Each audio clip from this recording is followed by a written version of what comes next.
I recorded this video and unfortunately I stood up at the end of it and realized that it wasn't recorded for some reason. Tears in my eyes. Anyways, let's get straight into the video. Hello everyone, I am Rodolabisi and welcome back to my YouTube channel. So today we're going to be having a LinkedIn tutorial for beginners. I think the first question should be, why should you or anyone be on LinkedIn at all? So research shows that 87% of recruiters go to LinkedIn to source and recruit candidates. So what does that mean for you as a job seeker? I think it is quite apparent you should be on LinkedIn. You should have a LinkedIn profile because that is the place to be. That is where you get a job, right? I mean, no, I'm not affirmatively saying that is where you get a job. I mean, it depends on how you're using it and what you're doing. And that is why I made this video for you, to help you get a good job, to help you network with people and every other thing. So the first thing is to make sure that you have a great LinkedIn profile. And how do you do this? So if a recruiter is looking at your profile, for example, or if I'm looking through someone else's profile, the first three things that will stand out to me is the profile picture, the headline, and the background photo. So it's very important for you to make sure that those three sections stand out, to make sure that those three sections are as interesting as possible. So for a profile picture, please do not use a Snapchat selfie that has some sort of filter on it or something. Don't do that. So you could just get a plain background, wear a professional shirt, clothes, and get someone to take your photo. You don't necessarily have to go for a photo shoot. I mean, if you have the means, feel free. But if you don't, you can just get someone to take an headshot of you, and that will go fine. So the second thing is your background photo. So there is a generic picture that comes with your LinkedIn profile when you open it. So I think it is a very boring picture, really. It's just, I think it's some gray color or something like that. It's just dead. So you could get a custom made picture. I particularly created the picture on my background photo. I used Canva or thereabouts. Yes, I used Canva. And if you cannot design a picture, you could just go on Google and download something that is relevant to your profile or your brand, really. So the third thing is your headline, and I think this is like the most important, particularly because when recruiters are looking to fill a particular position, they're looking for candidates, they are going to use industry-specific keywords to search for candidates. Let's say you work in marketing, for example, so you have to use industry-specific keywords. You don't just put marketing in your headline because there are different aspects of marketing. You work in email marketing, social media management, SEO writing, content creation. So because a recruiter is not going to just put marketing in the search engine, they are going to put social media manager. That's what they're looking to recruit. So now it's very important for you as a job seeker to use the words that best define what you do in your industry or in your organization, so that your profile could pop up in the search engine when people or recruiters are looking for people with those specific words in their headlines. I mean, there are other sections in your LinkedIn profile that are just as important, like your experience, your summary, your education, your volunteering, your endorsements, and all of those things. But I believe those three sections are the first three things you would see when you open someone's profile. So they make the longest impression on whoever is viewing your profile. So after you've created and optimized your LinkedIn profile, you have access to the LinkedIn Premium for 30 days. Yes, there's a 30-day free trial to anyone who has a LinkedIn profile. So I'm going to just highlight the things or the benefits that you stand to gain from your LinkedIn profile and how to make the best use of them. So the first thing is the email credits. What the email credits does for you is it gives you access to everybody. That means that you could text anyone, you could message literally anyone. Elon Musk, feel free. Warren Buffett, feel free. Whoever it is that, if it's Rodolabisi, feel free. Feel free. So you can literally text anyone. Though I advise that you make the best use of the email credits. I believe that you have about 25 of them, if I'm not mistaken. You have 25 credits. So don't just message anyone, or don't just say hello or say hi. That's like the worst thing you could do. Nobody's going to respond to you. On LinkedIn, you have to be very professional. You have to make sure that you have an idea of what you want to say. Take your time to compose messages. You say, hi, I'm Rodolabisi, I am from whatever. I don't mean state. I mean, you could be, I'm Rodolabisi from Assurance Limited. I'm looking to this, that, and that. So just make sure that you've compiled a very reasonable message. So don't just say hello and expecting the person to say hi and back and forth. It doesn't work like that. This don't do that on Instagram or WhatsApp. So just make sure that you have an idea of what you want to say, go straight to the point, and that is it. So the second benefit of your LinkedIn Premium account is LinkedIn courses. You have access to thousands of courses on LinkedIn, and they are all for free. You don't have to pay for them. and then you also have the opportunity to add those courses to your profile. Then the third benefit of the LinkedIn Premium, which is my favorite, is the insights that you get into job roles and positions. So what do I mean by that? Let's say you're looking to change organizations or employers or your job function itself, and you see an open position at Google, for example. You go to that particular post and you get to see some insight, some information, some data that you could do wonders with. So there's a post on the Google page for the role of software engineer.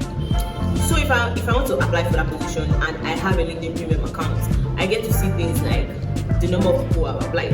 Let's say 50 people have applied, you get to see the universities those 50 people have gone to. You get to see the skills those people have. You get to see what area that they are from as well. And you can do wonders with this information. So because this information helps you to know what your odds are or what you need to optimize on your LinkedIn or your CV, depending on which one you're applying with. So you see that, okay, these people have certain skills. You probably have that skill, but it's not highlighted on your profile or on your CV. Then you know that, okay, before you submit your application, you need to make sure that this particular skill is highlighted, or you have to make sure that this particular competency is highlighted. So there's a lot of things that you can do with that information on LinkedIn. So that's like my favorite feature of the LinkedIn Premium account, and that's because you can achieve so many things with it. So you don't just submit a generic application. You make sure that you are making informed decision, that every single word on your CV or your LinkedIn profile has an intention. There's something you're trying to make with that word or that skill that you put on your CV or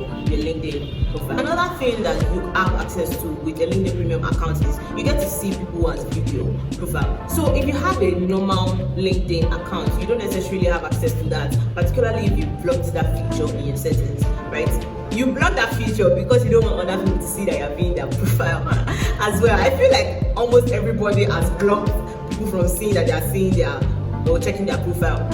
So once you block someone from seeing that you're checking their profile, you can also tell who is checking your profile. And for me, it's very important for me to know who's viewing my profile, because I want to know what impression I'm having or how I'm faring in the search engine, really. So if I'm seeing the people who are viewing my profile, I'm seeing their organizations, I'm seeing what they do, and sometimes you see their names as well. So for example, from time to time I check who has viewed my profile and I see that, okay, a recruiter at particular organizations are checking for me. So then you take the time to look through your profile and see what words do you think that you're being ranked for, what words do you think is causing your profile to pop up in the search engine. So this kind of insight helps you to make data-driven decisions, really, because you don't just decide to do things or to change something up in your LinkedIn profile just like that. You make sure that you kind of have a sense of what is really making your profile pop up in the search engine, and that also helps you if you're a job seeker as well. You know that, okay, there are certain words like your headline that makes your profile pop up or in your profile generally. So I really love the benefit of the LinkedIn Premium account, because you have access to insight and data. That's just it, and I feel like that's like the most important thing for you as a job seeker, depending on what you're trying to achieve on LinkedIn, really. But it is quite pricey considering the fact that I'm in Nigeria and the exchange rate is a tricky one. It's a really tricky one, so it's quite expensive. But I mean, if you can afford it, you should definitely go for it. Or while you have access to the 30-day free trial, you could also maximize it as well. I believe I also had, I don't know, maybe I was the only one who was giving free trial twice. I'm sure I'm not the only one, but I was giving another 30 days free trial some months ago. I don't know, maybe it depends on how active you are on the LinkedIn page, or if it's for everyone. I'm really not sure about that. But just make sure that if you have access to the 30 days free trial, you maximize it. And if you can also afford to pay for the feature, you should definitely go for it. It's really it's a good one. Apart from that, now I want to talk about how to network on LinkedIn. So we're in 21st century, and via the internet, everybody has access to the world, really, on the palm of your hands, via your mobile phone. And that is what LinkedIn is for. Because you have a phone, because you have internet, because you have LinkedIn, you can literally speak to someone on the other side of the world, in another continent entirely. So now, what do you do with that? Say for example, I'm looking to work in Microsoft as a as a software engineer. I feel like I've mentioned software engineering before. I'm not sure, but that comes to my head easily. I'm not sure why. But let's say you're looking to apply for the role of a software engineer at Microsoft. Because you are on LinkedIn, you can literally speak to anyone who is working at Microsoft as a software engineer. Because it's very important for you to have information. You don't just submit generic applications just like that without speaking to someone who has worked in that position and that particular organization. So now, because I want to apply for that role, I go to Microsoft's page on LinkedIn and I look for people who work in software engineering, and then I send a message. You don't just send the hi, as I mentioned before, and you just compose. You're expected to just compose something very interesting. Really, you don't just walk through it 500 words because you're trying to send a cold email. Nobody's going to read that. Even me, I won't read that, because most of the time people just skim and try to pick a few words. So if you're able to like communicate yourself in a very concise manner, then they're going to respond to you. Although it's not all the time. Sometimes you have a great message that you composed and they will not respond. At least I have, let me say, an average of 65% response rate, if I'm not mistaken. Yes, 60-65% response rate. I mean, it's definitely above average. So it's very important that you take your time to compose the message that you're sending to someone. Don't just send rubbish. Do something. Send something reasonable, something that is compelling, that people want to respond to you. So you just say, hi, I'm Rodolabsi. I'm looking to apply for the role of software engineer at Microsoft. I see that you work at this, that. What would you advise at this, that? Or you ask specific questions. You say, for example, do you know if they recruit people from Nigeria? Or do you know if...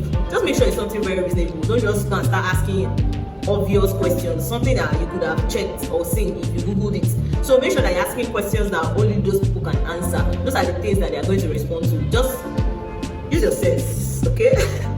Use your sense. So those are the things I'd like to cover in this particular video. If you have any other questions, you could send me mail or email addresses in the description box, or you can decide to also leave a question or a comment in the comment section. So do not forget to like, comment and subscribe to my YouTube channel.